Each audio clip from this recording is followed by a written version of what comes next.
नमस्कार, स्वागत है आप सभी का। मैं संध्या शर्मा लेकर हाजिर हूं आप सभी का पसंदीदा शो न्यूज पंच। इस कार्यक्रम के जरिए हम आप तक पहुंचाते हैं वो खबरें जिन पर रहती है आपकी नजर। न्यूज पंच में सिर्फ खबर नहीं बल्कि हर खबर की होती है पूरी पड़ताल। तथ्यों और आंकड़ों के जरिए आपको हम समझाने की कोशिश करते हैं खबर का हर एक बिंदु। साथ ही ग्राउंड जीरो पर मौजूद अपनी टीम से जानते हैं एक अपडेट भी। लेकिन आज न्यूज पंच में हम जिन खबरों पर बात करने वाले हैं, जिन खबरों पर हम चर्चा करने वाले हैं, वो खबर आपके लिए भी बहुत ही खुशखबरी लेकर के आई है। साथ ही साथ आपको संतोषजनक एहसास भी कराती है। आखिर क्या है वो खबरें, आइए सबसे पहले करते हैं उन खबरों का रुख, यानी कि टॉप लाइंस का रुख। तो सबसे पहले न्यूज पंच में आज हम बात करेंगे यूपीआई की। यूपीआई का कमाल और 10 साल बेमिसाल। कैसे रहे हैं ये पूरे 10 साल बेमिसाल, इस पूरी यात्रा पर करेंगे चर्चा। इसके साथ साथ हमारी जो अगली खबर होगी वो होगी आरबीआई से जुड़ी हुई, क्योंकि आरबीआई का एक और कमाल हुआ है और किस तरह से डॉलर का भंडार भरा गया है। विस्तार से आपको बताएंगे कि आखिर कैसे, कौन सी नीति को अपनाया गया और कैसे ये भंडार भरा जा रहा है। इसके अलावा एक और खबर का रुख करेंगे और आपको बताएंगे कि माला माल हुए हैं सरकारी बैंक और 1% से नीचे आया है एनपीए। कैसे हुआ ये सारा कमाल आपको बताएंगे। यानी कि आज न्यूज पंच में जो खबरें होंगी वो होगी आर्थिक मोर्चे से जुड़ी हुई। आज बात कर रहे हैं इंडियन इकोनॉमी की। तो आपको बता दें कि ऐसी इंडियन इकोनॉमी जिसका जलवा लगातार कायम है। आज हम आपको बता रहे हैं आरबीआई के एक और कमाल के बारे में, आपको बताएंगे यूपीआई की ऊंचाई के बारे में और बात होगी एनपीए की भी। दरअसल इस बार रिकॉर्ड विदेशी मुद्रा जुटाई गई है जो भारत की विश्वसनीयता और निरंतरता को दर्शा रहा है। आंकड़े निश्चित तौर पर आपको भी संतोष की अनुभूति कराएंगे, क्योंकि महज 11 सप्ताह के भीतर ही 73 अरब यूएस डॉलर जुटाए गए हैं। इस सफलता में स्वैप सुविधा का बहुत बड़ा योगदान रहा है। वहीं 25 अगस्त 2016 उस तारीख की भी याद दिलाएंगे जब शुरू हुआ था भारत का डिजिटल भुगतान। जी हाँ, डिजिटल भुगतान में किस तरह से क्रांतिकारी कदम उठाए गए और यूपीआई के आज हो चुके हैं 10 साल। यूपीआई भारत के डिजिटल भुगतान तंत्र की मजबूत रीढ़ और वित्तीय समावेशन का अहम चालक बनकर उभरा है। यूपीआई के 1 दशक से ज्यादा के संचालन में असाधारण विस्तार और गति रही है। यूपीआई पर वार्षिक लेन देन की संख्या पर अगर हम नजर डालते हैं तो बीते 1 दशक में करीब 13,000 गुना बढ़ चुकी है। और भारत का यूपीआई अब सिर्फ डोमेस्टिक डिजिटल पेमेंट का जरिया नहीं रहा, बल्कि दुनिया भर में अपनी पहचान बना चुका है। इस बड़ी खबर पर विस्तार से आज करेंगे चर्चा। उससे पहले एक नजर यूपीआई की इस यात्रा और महत्वपूर्ण आंकड़ों पर डालते हैं। तो इंडियन इकोनॉमी का जलवा है कायम। सबसे पहले आपको बताएं 10 साल बेमिसाल रहे हैं। फाइनेंशियल ईयर 2026 में 24,162 करोड़ का लेन देन दर्ज किया गया है और फाइनेंशियल ईयर 2026 में ये जो लेन देन है ये बढ़ा है। इसके अलावा डेली औसतन की अगर हम बात करते हैं तो 66 करोड़ ट्रांजैक्शन दर्ज हुए हैं। 314 लाख करोड़ के पार लेन देन पहुंच चुका है, जो साफ तौर पर यूपीआई की उन्नति और प्रगति को दर्शा रहा है। साथ ही साथ आपके भरोसे को भी दर्शा रहा है। यूपीआई से किस तरह से लोग लगातार जुड़े हैं। 2025 में यूपीआई की रिकॉर्ड हिस्सेदारी दर्ज की गई, जो साफ तौर पर ये आंकड़े उत्साहित करने वाले हैं। वैश्विक भुगतान पर जब हम नजर डालते हैं तो 49% की हिस्सेदारी है और वैश्विक भुगतान में 49% की हिस्सेदारी के अलावा 11 देशों तक यूपीआई नेटवर्क की पहुंच है। यानी कि ये नेटवर्क, ये जो पूरा का पूरा एक तंत्र है, पूरा की पूरा जो जाल है, वो अपने आप में विस्तृत होता जा रहा है, जिसकी मुख्य अगर हम बात या अवधारणा समझें तो सबसे बड़ी बात है विश्वास। विश्वसनीयता के आधार पर यूपीआई लगातार परचम लहरा रहा है। वहीं क्यूआर से भुगतान हो रहा है और किस तरह से जिंदगी आसान बन रही है, इसके बारे में भी आपको बताते हैं। 13,000 गुना ये लेन देन बढ़ा है। तो 10 साल बेमिसाल रहे हैं, लेकिन क्यूआर आप भी हर रोज, मुझे लगता है कि हर एक घंटे में कई बार इस QR कोड का इस्तेमाल करते होंगे और निश्चित तौर पर इसने सामान्य लेन देन को बहुत ही आसान बनाने का काम किया है। 24/7 तुरंत ट्रांजैक्शन होता है, यानी कि बैंक खुली रहे बैंक बंद रहे आपको उसका लाभ जरूर मिलता है। कोई अतिरिक्त शुल्क नहीं है और एक ऐप में कई बैंक खाते जोड़े जाते हैं। बिल भुगतान और भी आसान हो चुका है क्योंकि रोजमर्रा की जिंदगी में भी QR कोड बहुत ही आपके लिए आसान हो चुका है, यानी कि बेहद ही कम समय में आप बड़े से बड़ा ट्रांजैक्शन कर पाते हैं। लंबी लंबी कतारों से इससे आपको निजात मिली है और ये सब चर्चा आज हम इसलिए कर रहे हैं क्योंकि UPI के 10 साल बेमिसाल हैं। इसके अलावा आपको बताएं कि आप किसी तरह का कोई अन्य शुल्क का भुगतान नहीं करते हैं। ऐसे में भीम ऐप की भी बहुत बड़ी भूमिका यहाँ पर नजर आती है। बड़ी संख्या में ऐसे लोग हैं जो ऐप का इस्तेमाल करते हैं, UPI के तहत ट्रांजैक्शन करते हैं और इसीलिए हम कह रहे हैं कि ये जो 10 साल की यात्रा है, साल 2016 से जब इसकी शुरुआत हुई और उसके बाद 2026 में आज जब हम ये आंकड़े देखते हैं तो ये निश्चित तौर पर देश की प्रगति, देश का विश्वास और देश की उन्नति को दर्शाते हैं।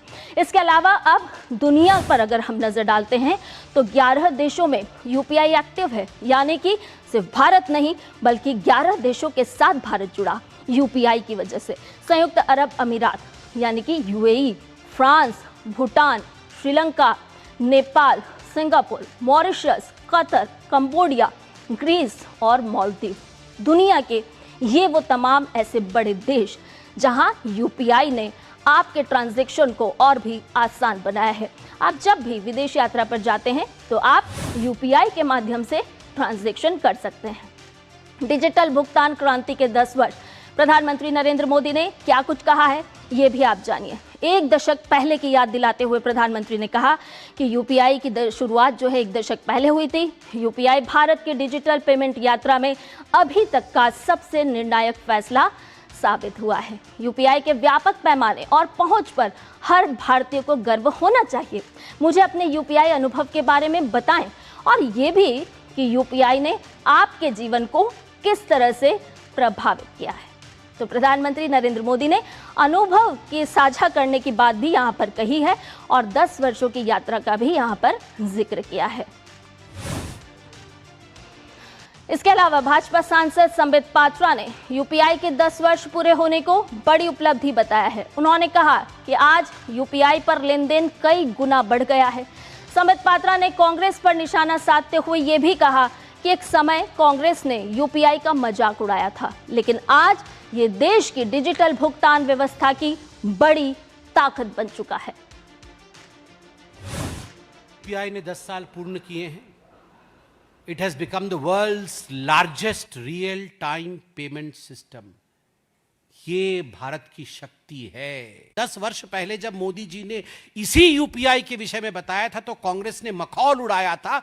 मैं आज उस मुखौटे को, उस मखौल को उतार रहा हूं कि देख कहां हम पहुंचे हैं। ट्रांजैक्शन वॉल्यूम UPI का क्या है आज, कितना बड़ा है? 13,000 फोल्ड टाइम्स। आप सोच सकते हैं 13,000 fold surge in the transaction volume of UPI. ये तो हुई UPI की बात। अब बात करते हैं इंडियन इकोनॉमी के जलवे की। RBI का एक और कमाल नजर आया है। जी हाँ, जुटाई गई रिकॉर्ड विदेशी मुद्रा और 73 अरब US डॉलर जुटाए गए हैं और कितने समय में, महज 11 सप्ताह के भीतर ही RBI ने ये अपने सफलतम कारनामे को कर दिखाया है। स्वैप सुविधा से जुटाई गई है विदेशी मुद्रा जो साफ तौर पर US डॉलर को भारतीय रुपये में अदला बदली, जिसे स्वैप सुविधा कहा जाता है, उसे दर्शाता है। तो ये जो आंकड़े ये साफ तौर पर दर्शा रहे हैं कि RBI ने भी किस तरह से अपनी सफलता, अपनी विश्वसनीयता को बढ़ाने का काम किया है और ये जो आंकड़े हैं निश्चित तौर पर एक गर्व महसूस कराने वाले हैं। विदेशी मुद्रा भंडार को यहाँ मजबूती मिली है और समय से पहले RBI का जो टारगेट है, जिस टारगेट को लेकर के RBI चल रहा था, वो समय से पहले ही पूरा कर लिया गया। 31 अगस्त को होगी बंद FCNRB विंडो और उससे पहले ही 30 सितंबर थी तारीख जब विंडो बंद होनी थी, लेकिन उससे पहले ही इन आंकड़ों को छू लिया गया और NRI निवेशकों की जो शानदार प्रतिक्रिया मिली है वो आंकड़ों के नजरिए से हमारे सामने है। भारतीय बैंकिंग सिस्टम पर लगातार भरोसा बढ़ा है और इसीलिए ये आंकड़े भी बढ़े हैं। पीएम मोदी के नेतृत्व में इकोनॉमी जो है वो लगातार मजबूत हो रही है और ये साफ तौर पर केंद्र सरकार की विश्वसनीयता को दर्शाता है, न केवल देश की 140 करोड़ जनता के विश्वास को बल्कि दुनिया भर के तमाम देशों के विश्वास को भी साफ तौर पर ये आंकड़े दर्शा रहे हैं। अब क्या है यूएसडी INR फॉरेक्स स्वैप सुविधा, इसके बारे में भी आपको बताते हैं। आरबीआई की स्पेशल मॉनेटरी पॉलिसी है ये और बैंकों में विदेशी मुद्रा इसके माध्यम से ही आती है। डॉलर रुपये की अदला बदली होती है और इसीलिए इसे स्वैप सुविधा कहा जाता है। मुद्रा जोखिम घटाने में ये साफ तौर पर मददगार होती है। तो यूएसडी INR फॉरेक्स स्वैप सुविधा को अगर हम समझें तो किस तरह से ये व्यवस्था काम करती है और इसके अलावा रेटिंग एजेंसियों का भारत पर भी साफ तौर पर भरोसा नजर आता है। फिच की बात करते हैं, जो भारत की अर्थव्यवस्था लगातार मजबूत हुई है इस बात को कह रही है। फिच ने रेटिंग BBB पर बरकरार रखी है। फिच का आउटलुक स्टेबल है। IMF ने ग्रोथ अनुमान बढ़ाकर 6.5% किया। 2026-27 में ये 6.5% और इसके अलावा जब GDP पर नजर डालते हैं तो GDP ग्रोथ का अनुमान भी यहां पर लगाया गया है। IMF की बात करते हैं। IMF ग्लोबल ग्रोथ में भारत का बड़ा योगदान है और इस योगदान को बढ़ा हुआ IMF की रिपोर्ट बताती है भारत ने अमेरिका को भी पीछे छोड़ दिया है। इसके अलावा ग्लोबल ग्रोथ में भारत का जो योगदान है वो कितना है? 17% है। अब बात करते हैं S&P की। ये तमाम अलग अलग एजेंसीज की हम रिपोर्ट्स आपको बता रहे हैं। S&P की तरह भारत बनेगा एशिया का ग्रोथ इंजन, S&P ने ये कहा है। मूडीज ने क्या कहा है? मूडीज ने कहा है कि भारत की रफ्तार सबसे तेज है। G20 में भारत सबसे तेज बढ़ने वाली बड़ी अर्थव्यवस्था है। इसके अलावा क्रिसिल ने क्या कहा? 2031 तक भारत हाई मिडिल इनकम देश है। इसके अलावा क्रिसिल कहता है कि इकोनॉमी करीब $7 ट्रिलियन की होगी और साफ तौर पर ये जो अलग अलग एजेंसी की रिपोर्ट्स हैं ये साफ तौर पर आंकड़ों के माध्यम से हम समझ सकते हैं कि कितने ही उत्साहित और साफ तौर पर एक विश्वास उत्पन्न करने वाली ये रिपोर्ट्स हैं जो साफ तौर पर भारत को आर्थिक मोर्चे पर किस तरह से मजबूती प्रदान की जा रही है उसे दर्शा रही है। न्यूज़ पंच में आगे इसी विषय पर चर्चा करेंगे, लेकिन फिलहाल रुक रहे एक छोटे से ब्रेक के लिए, जल्द हाजिर होंगे।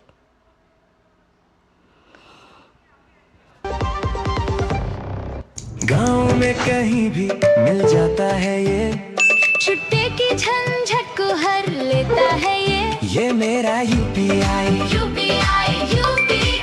दीदी से दादी तक हर कोई इसका फैन, कैश के बिना ही सब घूम लेते देश, ये मेरा UPI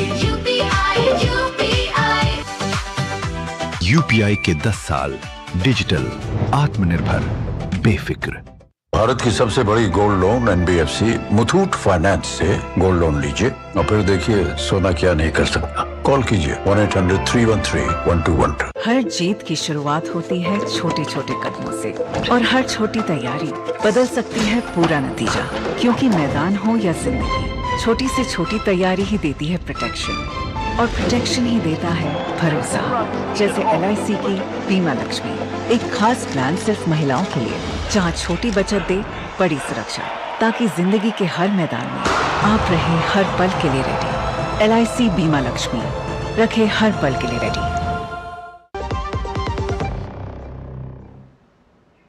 ब्रेक के बाद न्यूज़ पंच में आपका एक बार फिर से स्वागत है। तो आज हम न्यूज़ पंच में बात कर रहे हैं आर्थिक मोर्चे पर भारत की मजबूती और भारत की सफलता की, भारत की नीति की, और साफ तौर पर ये आंकड़े जो हैं वो दर्शा रहे हैं कि किस तरह से अगर हम UPI की 10 वर्षों की यात्रा को देखते हैं तो ये किस तरह से सफलता के सोपानों को छू रहा है। और वहीं अगर हम RBI की बात करते हैं तो RBI ने भी अपने जो तय लक्ष्य थे उन्हें समय से पहले ही पूरा कर लिया।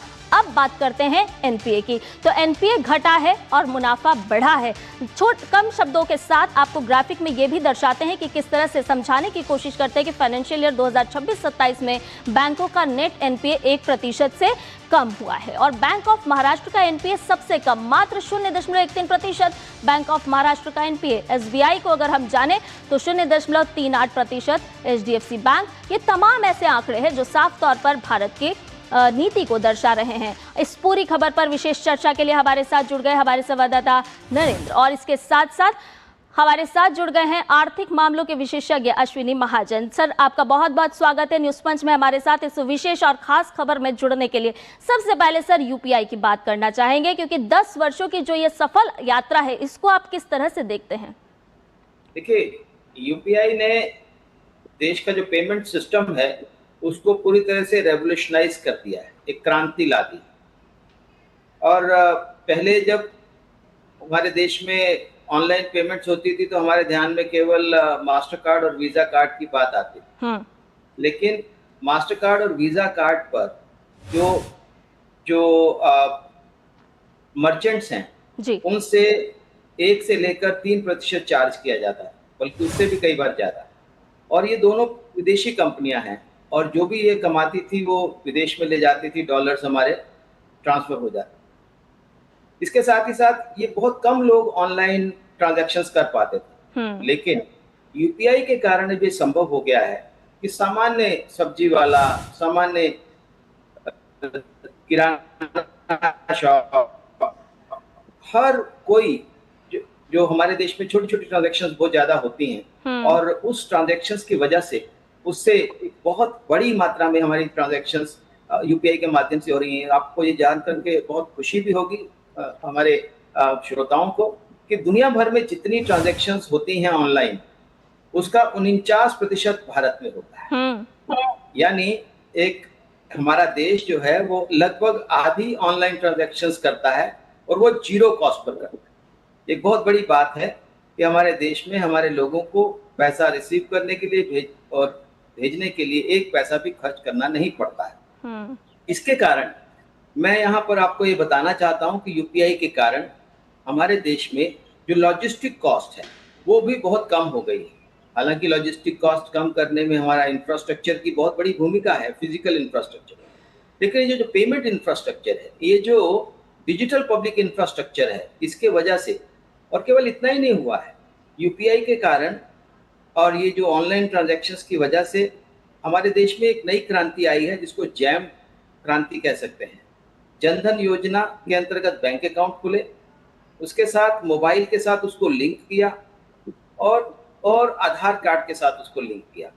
उससे क्या है कि जो सरकार जो भी डायरेक्ट बेनिफिट ट्रांसफर्स लोगों को देना चाहती है उसको बिना किसी लागत के, बिना किसी रिसाव के, बिना किसी लीकेज के जो बेनिफिशियरी है उस तक पहुंच जाता है। यानी कुल मिलाकर के हमारा ये जो पूरा का पूरा पेमेंट स्ट्रक्चर है उसके कारण हमारे देश में रिसाव कम हुआ है, बेईमानी कम हुई है और सरकार का धन बहुत बचा है और जो बचा हुआ धन है वो देश के विकास कार्यों के लिए इस्तेमाल भी हो सकता है।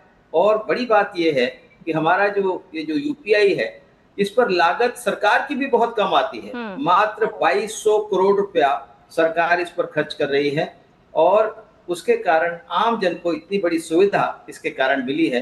वास्तव में ये दुनिया के लिए हम एक बहुत बड़ा एग्जाम्पल बन गया है। पूरी दुनिया के लोग भारत की यूपीआई को अपनाना चाहते हैं, हमारी बहुत बड़ी मांग है। बहुत सारे देश इस समय यूपीआई को अपना करके आगे बढ़ना चाहते हैं। निश्चित तौर पर देश के लोग इस यूपीआई को अपना रहे हैं और बल्कि 11 देश भी दुनिया के भारत के इस यूपीआई के साथ जुड़े हैं। आप हमारे साथ अश्विनी जी बने रहिए। हमारे साथ इसी खबर पर हमारे संवाददाता नरेंद्र भी जुड़े हुए हैं। नरेंद्र, आपसे समझना चाहेंगे कि आरबीआई ने जिस तरह से विदेशी मुद्रा को अपने तय लक्ष्य के पहले ही हासिल कर लिया, इसको किस तरह से आप हमारे दर्शकों को समझाएंगे? जी शुक्रिया संध्या। अगर आरबीआई के इस कदम की बात करें तो रुपए और जो डॉलर के बीच में जो लगातार जो एक्सचेंज था वो लगातार डॉलर महंगा होता जा रहा था और रुपये पर इसका नेगेटिव इम्पैक्ट पड़ रहा था। तो इस नज़रिए से भी इसको देखा जा सकता है क्योंकि जो आरबीआई का ये कदम है इससे जो विदेशी जो एनआरआई है उन्होंने भारत के ऊपर अपना भरोसा दिखाया है और उन्होंने भारत में अपने खाते खुलवाए हैं, जिसका असर जो है हमें देखने को पॉजिटिव असर देखने को मिला है। जो 65 अरब डॉलर जो जुटाए गए हैं, उससे जो लिक्विडिटी है, डॉलर की लिक्विडिटी है, उस पर काफ़ी असर पड़ेगा। ये जो FCNRB है, ये एक तरीके से जो NRIs हैं उनके लिए जो खाते होते हैं, जैसे हमारे सेविंग अकाउंट होते हैं, उस तरीके से खाते खोले जाते हैं और इस खातों के ज़रिए ही वो भारत के अंदर अपना जो पैसा है वो डॉलर में या किसी भी विदेशी मुद्रा में रख सकते हैं। तो इसकी वजह इसका जो लगातार जो बढ़ता हुआ आप जो देख रहे हैं, जिस तरीके से 65 अरब डॉलर अब तक इसमें जुटाए गए हैं, तो ये NRI का आप एक तरीके से भारत पर भरोसा भी कह सकती हैं। जी, भरोसा है। अश्विनी जी भी हमारे साथ जुड़े हैं। अश्विनी जी, आपसे समझना चाहेंगे, आपने डिजिटल इंफ्रास्ट्रक्चर का यहाँ पर जिक्र किया, यहाँ पर खास तौर पर इस बात का जिक्र करना भी बहुत ज़रूरी हो जाता है कि नीति और नीयत जब आपके पास सही होती है तो देश इस तरह से आंकड़े भी हासिल करता है और देश की अर्थव्यवस्था मजबूत भी होती है।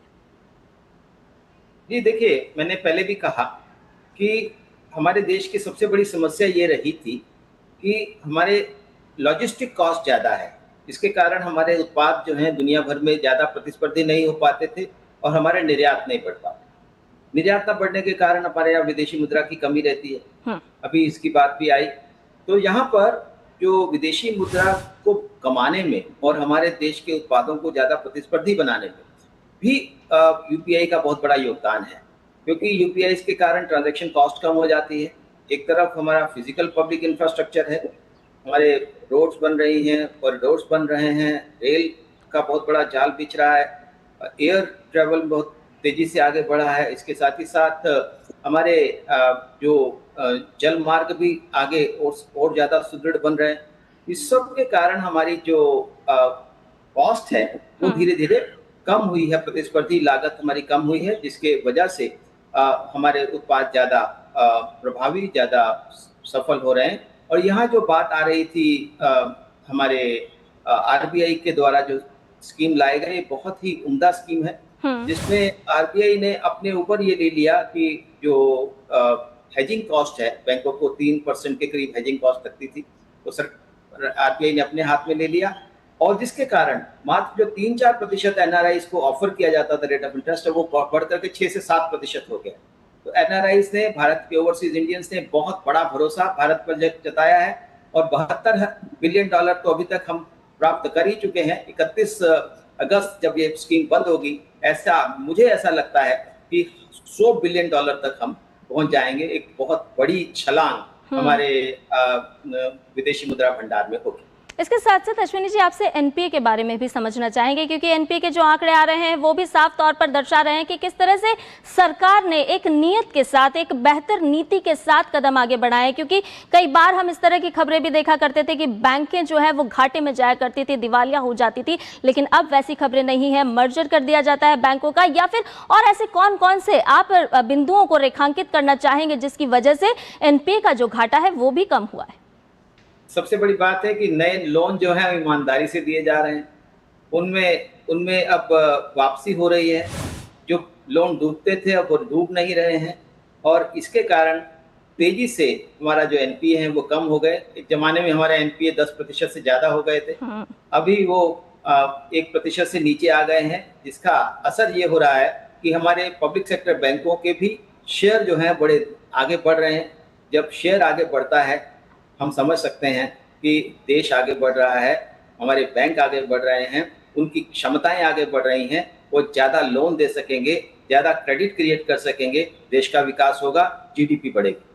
निश्चित तौर पर हमारे साथ हमारे संवाददाता नरेंद्र भी जुड़े हुए हैं। नरेंद्र, जिस तरह से विभिन्न एजेंसियों की रिपोर्ट साफ तौर पर भारत पर भरोसे को दर्शा रही है, उसको किस तरह से हम अपने दर्शकों को बहुत ही कम शब्दों में समझा सकते हैं कि ये कहीं ना कहीं एक नई यात्रा है, एक विश्वसनीय यात्रा तो है ही, लेकिन भारत की आर्थिक मजबूती को भी दर्शा रहा है? जी, जिस तरीके जो विदेशी जो क्रेडिट रेटिंग एजेंसियां होती हैं, जो अपनी रिपोर्ट देती है, उन पर काफ़ी हद तक जो विदेशी जो फाइनेंशियल इंस्टीट्यूशन होते हैं वो काफ़ी हद तक उस पर विश्वास करते हैं और इन एजेंसियों की जो रेटिंग होती है इसी के आधार पर वो भारत में निवेश भी करते हैं। तो भारत के लिए काफ़ी पॉजिटिव है और जिस तरीके से भारत को रेटिंग मिल रही है, भारत की इकोनॉमी के लिए काफ़ी पॉजिटिव है और इसका असर लॉन्ग टर्म में भारत की इकोनॉमी पर निश्चित तौर पर नरेंद्र लॉन्ग टर्म में इसका असर देखने को मिलेगा और दुनिया भर के तमाम देश जिस तरह से यूपीआई की वजह से 11 देश भारत के साथ जुड़े हैं, तो ये हमारी जो यात्रा है वो लगातार आगे भी निरंतर जारी रहेगी। बहुत बहुत धन्यवाद नरेंद्र आपका हमारे साथ जुड़ने के लिए। साथ ही साथ अश्विनी महाजन जी आपका भी हमारे साथ इस खास चर्चा में भाग लेने के लिए बहुत बहुत धन्यवाद।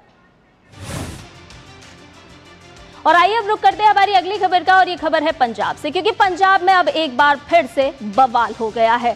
वादा निभाए मान सरकार, अब ये सवाल, अब ये मांग की जा रही है। आम आदमी क्लिनिक पर ताला और साथ ही साथ डॉक्टर्स और नर्सों की हड़ताल भी हो रही है। तो यानी कि पंजाब में मान सरकार अब एक बार फिर से सवालों के घेरे में है और एक बार फिर से घिरती हुई नजर आ रही है। आम आदमी क्लिनिक पर ताला और आज हड़ताल पर हैं डॉक्टर्स और नर्सेस। पंजाब सरकार के खिलाफ मोर्चा खोल दिया गया है, यानी कि लगातार हम देख रहे हैं कि कभी कर्मचारी मोर्चा खोलते हैं तो कभी छात्र मोर्चा खोलते हैं और अब डॉक्टर्स ने भी मोर्चा खोल दिया है। तो मान सरकार की जो मुश्किलें हैं वो घट नहीं रही बल्कि लगातार बढ़ती जा रही है, क्योंकि अलग अलग क्षेत्रों से हम लगातार देख रहे हैं कि मोर्चा खोला जा रहा है, घेराबंदी की जा रही है। आज हड़ताल पर हैं डॉक्टर्स और नर्सेस। पंजाब सरकार के खिलाफ मोर्चा खोला गया है। मांगे पूरी ना होने से ये नाराज हैं। 27 जुलाई को सरकार के साथ इनकी मीटिंग थी और इनको आम आदमी क्लिनिक साझा फ्रंट, आपको बता दें कि ये जो तमाम प्रदर्शनकारी जुटे हैं, ये इनको आश्वासन दिया गया था, लेकिन जब इनका आश्वासन, जब इनकी मांग पूरी नहीं हुई तो फिर आज इन्होंने मोर्चा खोल दिया है। डॉक्टर तलविंदर सिंह जो कि जिला अध्यक्ष हैं, वो इस पूरे मामले को लेकर के क्या कह रहे हैं, आइए आपको सुनवा देते हैं। ਸਾਡੀ 27 ਜੁਲਾਈ ਨੂੰ ਇੱਕ ਪਿਛਲੇ ਮੰਥ ਸਟ੍ਰਾਈਕ ਹੋਈ ਸੀਗੀ, ਜਿਹਦੇ ਵਿੱਚ ਸਾਡੀਆਂ ਕੁਝ ਡਿਮਾਂਡ ਸੀਗੀਆਂ, ਜਿਨ੍ਹਾਂ ਡਿਮਾਂਡਸ ਨੂੰ ਲੈ ਕੇ DHS ਆਫਿਸ ਨੇ, ਹੈਲਥ ਮਿਨਿਸਟਰੀ ਨੇ ਕਾਫੀ ਸੀਰੀਅਸ ਲਿਆ ਸੀਗਾ, ਸਾਨੂੰ ਮੀਟਿੰਗ ਲਈ ਬੁਲਾਇਆ ਸੀਗਾ ਐਂਡ ਸਾਨੂੰ ਆਸ਼ਵਾਸਨ ਦਿੱਤਾ ਗਿਆ ਸੀ ਕਿ ਜਿਹੜੀਆਂ ਸਾਡੀਆਂ ਮੇਨ 3 ਡਿਮਾਂਡਸ ਨੇ ਉਹਦੇ ਰਿਗਾਰਡਿੰਗ 15 ਦਿਨ ਵਿੱਚ ਨੋਟੀਫਿਕੇਸ਼ਨ ਕੱਢਾਂਗੇ। ਉਹ 15 ਦਿਨ ਦਾ ਸਮੇਂ ਬੀਤ ਗਿਆ, ਉਸ ਤੋਂ ਬਾਅਦ ਉਹਨਾਂ ਨੇ 1 ਹਫ਼ਤੇ ਦਾ ਹੋਰ ਟਾਈਮ ਮੰਗਿਆ ਐਂਡ ਲਾਸਟ ਫਰਾਈਡੇ ਉਹਨਾਂ ਨੇ ਸਾਨੂੰ ਪੂਰਾ ਆਸ਼ਵਾਸਨ ਦਿੱਤਾ ਸੀਗਾ ਕਿ ਵੀ ਨੋਟੀਫਿਕੇਸ਼ਨ ਆਪਾਂ ਜਾਰੀ ਕਰ ਦਾਂਗੇ, ਤੁਹਾਡੀਆਂ ਡਿਮਾਂਡਸ ਅਸੀਂ ਮੰਨ ਲਈਆਂ ਨੇ। बट फ्राइडे ਨੂੰ ਕੋਈ ਨੋਟੀਫਿਕੇਸ਼ਨ ਨਹੀਂ ਆਈ, ਸੈਟਰਡੇ ਨੂੰ ਕੋਈ ਨਹੀਂ ਆਈ, ਮੰਡੇ ਨੂੰ ਕੋਈ ਨਹੀਂ ਆਈ, ਤਾਂ ਅੱਜ 25 ਤਰੀਕ ਨੂੰ ਆਪਾਂ ਪੂਰੇ ਪੰਜਾਬ ਲੈਵਲ ਤੇ ਸਟ੍ਰਾਈਕ ਕਰ ਰਹੇ ਹਾਂ ਅਣਮਿੱਥੇ ਸਮੇਂ ਲਈ। ਸਾਡੀਆਂ ਮੰਗਾਂ ਆਇਆ ਵਾ, ਪਹਿਲੀ ਮੰਗ ਸਾਡੀ ਜਿਹੜੀ ਹੈਗੀ ਹੈ ਕਿ ਸਾਨੂੰ ਨੌਕਰੀ ਜਿਹੜੀ ਹੈ ਸਾਡੀ, ਉਹਦਾ ਮਤਲਬ ਕਿ ਜਿਵੇਂ ਉਹਨੂੰ ਐਟਲੀਸਟ ਸਿਕਿਉਰਿਟੀ, ਸਾਨੂੰ ਜੌਬ ਸਿਕਿਉਰਿਟੀ ਦਿੱਤੀ ਜਾਏ, ਜਿਹੜੀ ਕਿ ਸਾਡੀ ਮਤਲਬ ਹੈ ਨਹੀਂ ਹੈ। ਆਪਾਂ ਬਹੁਤ ਟਾਈਮ ਤੋਂ ਡਿਮਾਂਡ ਕਰ ਰਹੇ ਹਾਂ। ਸਾਡਾ ਇੱਕ ਵਰਡ ਹੈਗਾ ਇੰਪੈਨਲਡ, ਆਪਾਂ ਚਾਹੁੰਦੇ ਹਾਂ ਕਿ ਉਹ ਇੰਪੈਨਲ ਵਰਡ ਤੋਂ ਹਟ ਕੇ ਐਟਲੀਸਟ ਸਾਨੂੰ ਕਿਸੇ ਮਤਲਬ ਬੋਡੀ ਦੇ ਅੰਡਰ ਲਿਆ ਜਾਵੇ ਜਾਂ DHS ਜਾਂ NHM ਦੇ ਅੰਡਰ ਲਿਆ ਜਾਵੇ, ਜਿਹੜੀ ਕਿ ਆਪਾਂ ਆਲਰੇਡੀ ਇਹਨਾਂ ਤੋਂ ਡਿਮਾਂਡ ਕਰ ਚੁੱਕੇ ਹਾਂ, ਪਰ ਹਜੇ ਤੱਕ ਉਹ ਪੂਰੀ ਹੋਈ नहीं है। तो मान सरकार से सवाल है कि वादा आपने किया था तो वादा तो आपको निभाना होगा, अगर आप वादा नहीं निभाएंगे तो फिर हम मोर्चा खोल देंगे। और इसी तरह की तस्वीरें लगातार सामने आ रही हैं। इस बार मोर्चा खोला है डॉक्टर्स और नर्सेस ने। हालांकि अब क्या होगा, कैसे मान सरकार की मुश्किलें कम होगी, कैसे ये मुश्किलें घटती हुई नजर आएगी, या फिर क्या रास्ता मान सरकार इस पूरे मामले को लेकर के निकालते हुए नजर आएगी, ये समय के साथ ही पता चल पाएगा। लेकिन फिलहाल के लिए न्यूज़ पंच में इतना ही। मुझे और मेरी पूरी टीम को दीजिए इजाजत। नमस्कार।